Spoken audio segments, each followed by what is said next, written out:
Sejam muito bem-vindos, meus caros, e como sabem sobre o caso de José Sócrates, passaram-se 10 anos, um cofre da mãe, 50 recursos e tantas outras peripécias que este caso trouxe à justiça portuguesa. E no dia de ontem, no caso, tivemos uma análise muitíssimo interessante, e peço imensa desculpa trazer 2 dias seguidos o professor Miguel Morgado, mas efetivamente ele fez um ótimo comentário e fez uma grande análise sobre aquilo que foi o posicionamento político de determinados representantes do mais alto nível do Partido Socialista, que não se propuseram a criticar José Sócrates, muito pelo contrário, alguns deles, como vocês já vão ver a seguir, decidiram apoiar José Sócrates e dizer que precisávamos de uma liderança forte como era a de José Sócrates.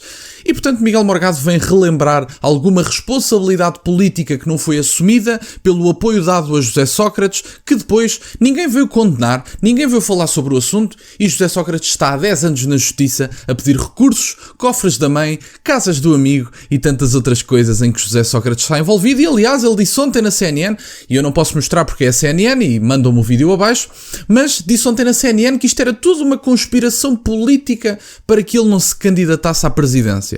E digo-vos, meus caros, mansos como são os portugueses, José Sócrates teria seguramente um lugar no top 3 da eleição presidencial, não tenho dúvidas nenhumas disso. Vamos ouvir o que é que se passa na SIC Notícias e o que é que Miguel Morgado disse sobre o assunto.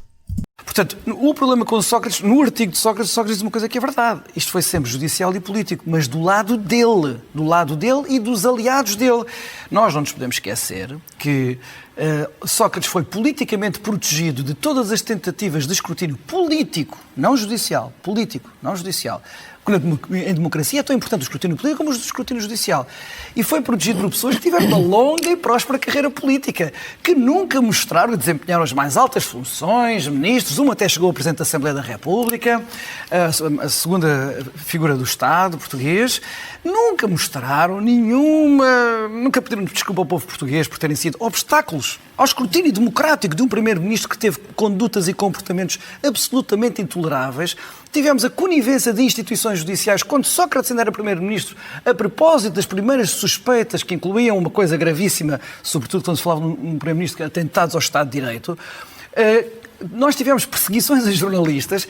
Sócrates foi uma ameaça ao Estado de Direito Democrático em Portugal, a partir de São Bento, mas não sozinho, com um governo inteiro de ministros que fizeram carreira depois dele, nomeadamente dos governos de António Costa, e de um partido inteiro que esteve sempre ao seu lado, com 2 ou 3 exceções muito silenciosas. Eu recordo que Sócrates vai, já com a troika cá dentro, em Portugal, em 2011, vai a votos, faz um congresso do PS, onde ele é elogiado por António Costa como um líder fabuloso, que evidentemente que o país tem que estar ao lado dele, porque só com líderes daquele GES é que os países conseguem superar grandes crises. Politicamente, António Costa hoje é Presidente do Conselho Europeu. António Costa nunca abriu a boca sobre essa lealdade absoluta, pelo menos externa, exterior, que ele sempre teve relativamente a José Sócrates, quando não era preciso conhecer muito os meandros aqui de Lisboa para se falar com figuras do Partido Socialista que também tinham as suas suspeitas. Bom, meus caros, e Miguel Morgado faz aqui apontamentos muito interessantes, nomeadamente sobre a dita lealdade de António Costa, que eu acho que é um apontamento que tem que ser feito. Eu nunca ouvi uma condenação dentro do Partido Socialista sobre aquela que tinha sido a prática ou a alegada prática do antigo Primeiro-Ministro. Aliás, muito pelo contrário, o que se vê, exatamente como Miguel Morgado dizia, é que António Costa dizia muito satisfeito que José Sócrates era um grande líder. Aliás, nas negociações com a Troika, nós vemos o antigo Presidente da Assembleia da República sentadinho ao lado de José Sócrates a negociar todo aquilo que seria o mandato de Pedro Passos Coelho. E porquê é que eu digo isto? Porque os que chamaram a Troika foram os do Partido Socialista.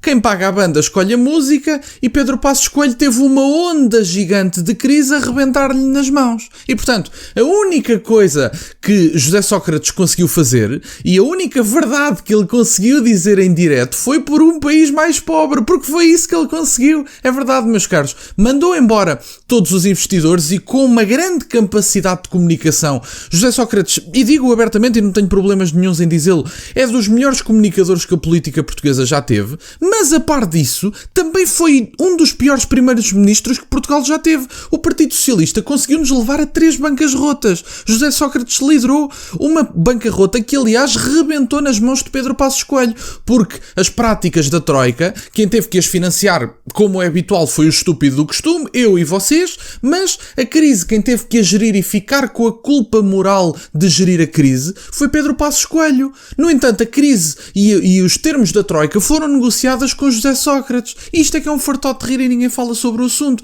Sobre a lealdade política do Partido Socialista. Efetivamente, as condenações públicas que nós vimos das práticas de José Sócrates, pouco morais, para não dizer imorais ou amorais, não é? Foram muito tímidas. Não houve condenação do Partido Socialista das práticas de José Sócrates, muito pelo contrário, vemos um grande favorecimento e víamos um grande favorecimento. Agora não voltou a ser assunto e, aliás, António Costa agora pirou-se para o Conselho Europeu, tão cedo não tem que falar de política nacional, portanto, mesmo que José Sócrates vá preso durante 20 ou 30 anos, António Costa pode ficar sossegadinho no Conselho Europeu, que não tem nada a ver com isso, e, portanto, um pedido de desculpas que é bom aos portugueses, nem vê-lo. Mas porquê é que haveriam de pedir desculpas se, aliás, parecem ser leais a um dos homens que, alegadamente, é um dos homens mais corruptos do país? Eu acho que é importante ter isto em conta, meus caros. E, portanto, vamos ver, estamos há 10 anos à espera que José Sócrates seja julgado, passaram-se 10 anos, passaram-se 50 recursos, passou-se um cofre da mãe, passaram-se casas dos amigos e, no entanto, o estúpido continua aqui a financiar a crise deixada pelo artista e a eventual alegada corrupção deixada pelo artista, nomeadamente, inclusive, vi ontem a live stream do Miguel, em que ele fez uma análise, uma entrevista muito interessante. Eu até deixo a entrevista na descrição. Vocês sabiam, por exemplo, eu não fazia ideia disto, diga-se de passagem, vi muito na Transversal, não tinha ideia nenhuma. Vocês sabiam que para gastos extra, digamos assim, o Orçamento de Estado é a segunda maior despesa? Vocês tinham a ideia disto? E os gastos extra, nomeadamente, é para afundar dinheiro a pagar antigas corrupções. Portanto, alegadamente, nós podemos estar no dia de hoje a pagar as alegadas corrupções do antigo Primeiro-Ministro. É verdade, vocês já pensaram nisso? Não deixa de ser interessante. E, portanto, o senhor, além de não ser julgado, continua a sugar recursos da justiça portuguesa, pedindo recurso atrás de recurso.